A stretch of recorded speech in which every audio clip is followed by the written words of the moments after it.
Sherwood. Read, watch, listen. Chapter 34.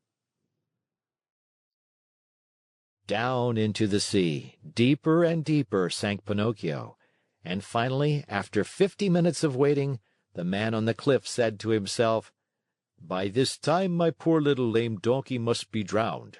Up with him, and then I can get to work on my beautiful drum." He pulled the rope which he had tied to Pinocchio's leg, pulled and pulled and pulled, and at last he saw appear on the surface of the water. Can you guess what? Instead of a dead donkey, he saw a very much alive Marionette, wriggling and squirming like an eel. Seeing that wooden Marionette, the poor man thought he was dreaming and sat there with his mouth wide open and his eyes popping out of his head. Gathering his wits together, he said, "And the donkey I threw into the sea?" "I am that donkey," answered the Marionette, laughing. "You?" "I." "Oh, you little cheat! Are you poking fun at me?" "Poking fun at you? Not at all, dear master. I am talking seriously." "But then, how is it that you, who a few minutes ago were a donkey, are now standing before me a wooden Marionette?" "It may be the effect of salt water. The sea is fond of playing these tricks." "Be careful, Marionette, be careful. Don't laugh at me.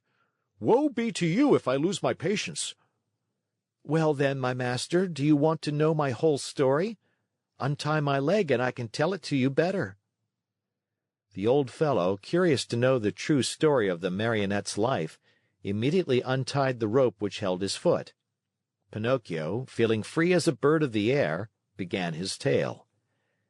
"Know then that, once upon a time, I was a wooden Marionette, just as I am today. One day I was about to become a boy, a real boy.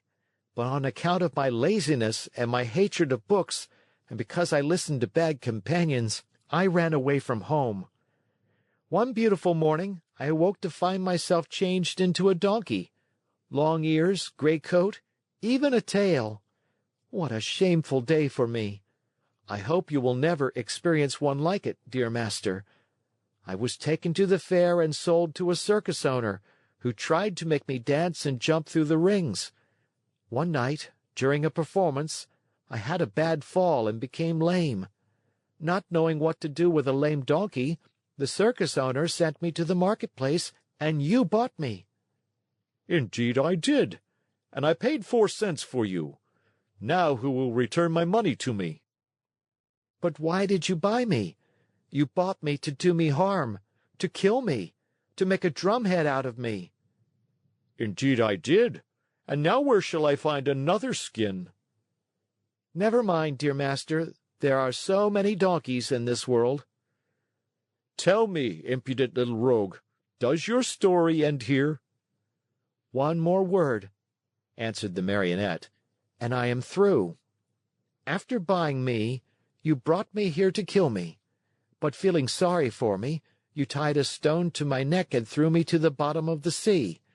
That was very good and kind of you to want me to suffer as little as possible, and I shall remember you always.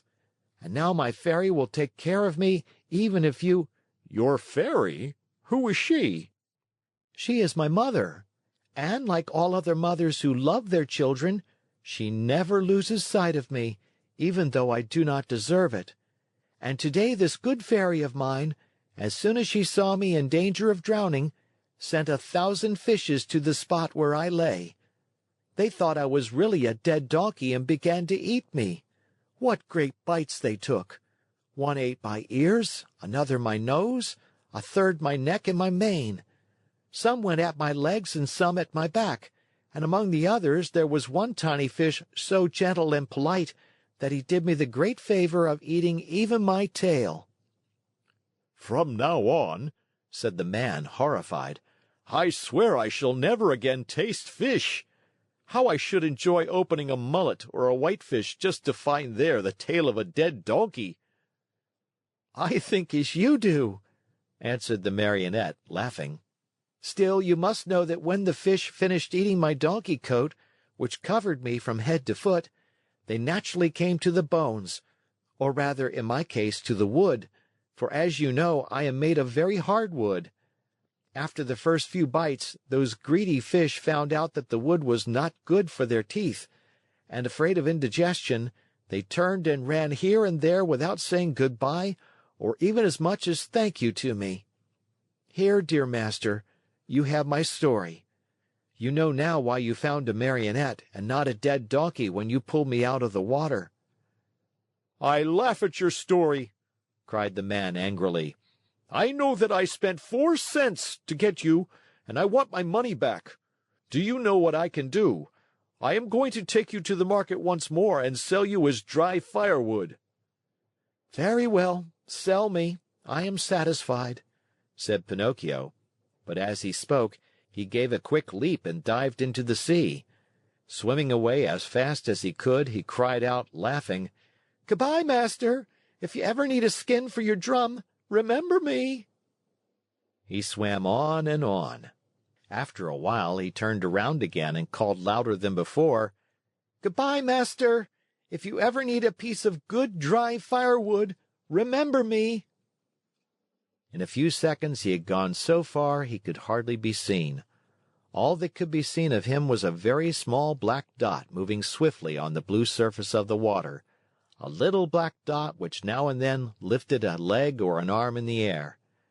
One would have thought that Pinocchio had turned into a porpoise, playing in the sun. After swimming for a long time, Pinocchio saw a large rock in the middle of the sea, a rock as white as marble. High on the rock stood a little goat, bleating and calling and beckoning to the Marionette to come to her. There was something very strange about that little goat. Her coat was not white or black or brown as that of any other goat, but azure, a deep, brilliant color that reminded one of the hair of the lovely maiden. Pinocchio's heart beat fast, and then faster and faster. He redoubled his efforts and swam as hard as he could toward the white rock. He was almost halfway over when suddenly a horrible sea monster stuck its head out of the water, an enormous head with a huge mouth, wide open, showing 3 rows of gleaming teeth, the mere sight of which would have filled you with fear. Do you know what it was? That sea monster was no other than the enormous shark, which has often been mentioned in the story, and which, on account of its cruelty, had been nicknamed the Attila of the Sea by both fish and fishermen. Poor Pinocchio! The sight of that monster frightened him almost to death.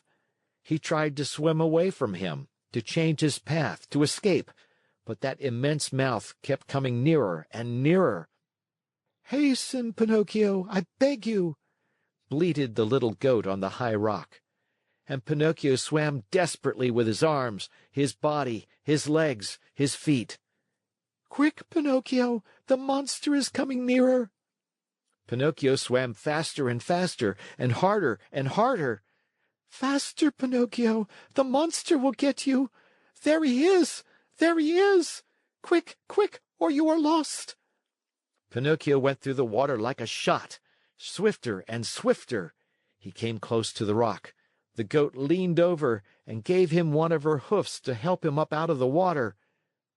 Alas, it was too late! The monster overtook him, and the Marionette found himself in between the rows of gleaming white teeth. Only for a moment, however, for the shark took a deep breath, and, as he breathed, he drank in the Marionette as easily as he would have sucked an egg. Then he swallowed him so fast that Pinocchio, falling down into the body of the fish, lay stunned for a half-hour. When he recovered his senses, the Marionette could not remember where he was. Around him all was darkness, a darkness so deep and so black that for a moment he thought he had put his head into an inkwell. He listened for a few moments and heard nothing. Once in a while a cold wind blew on his face. At first he could not understand where that wind was coming from, but after a while he understood that it came from the lungs of the monster. I forgot to tell you that the shark was suffering from asthma, so that whenever he breathed a storm seemed to blow. Pinocchio at first tried to be brave. But as soon as he became convinced that he was really and truly in the shark's stomach, he burst into sobs and tears. "Help! Help!" he cried. "Oh, poor me! Won't someone come to save me?" "Who is there to help you, unhappy boy?" said a rough voice, like a guitar out of tune. "Who is talking?" asked Pinocchio, frozen with terror. "It is I, a poor tunny swallowed by the shark at the same time as you. And what kind of a fish are you?" "I have nothing to do with fishes. I am a Marionette." "If you are not a fish, why did you let this monster swallow you?" "I didn't let him. He chased me and swallowed me without even a by your leave. And now what are we to do here in the dark?" "Wait until this shark has digested us both, I suppose." "But I don't want to be digested," shouted Pinocchio, starting to sob. "Neither do I," said the tunny, "but I am wise enough to think that if one is born a fish, it is more dignified to die under the water than in the frying pan." "What nonsense!" cried Pinocchio. "Mine is an opinion," replied the tunny, "and opinions should be respected." "But I want to get out of this place. I want to escape." "Go if you can." "Is this shark that has swallowed us very long?" asked the Marionette. "His body, not counting the tail, is almost a mile long." While talking in the darkness, Pinocchio thought he saw a faint light in the distance. "What can that be?" he said to the tunny. "Some other poor fish waiting as patiently as we to be digested by the shark." "I want to see him. He may be an old fish and may know some way of escape." "I wish you all good luck, dear Marionette." "Goodbye, tunny." "Goodbye, Marionette, and good luck." "When shall I see you again?" "Who knows? It is better not to think about it." Thanks for watching Sherwood. Scan the QR code to download our free app. Subscribe for unlimited access to books, audiobooks, podcasts, movies, and shows. See you next time.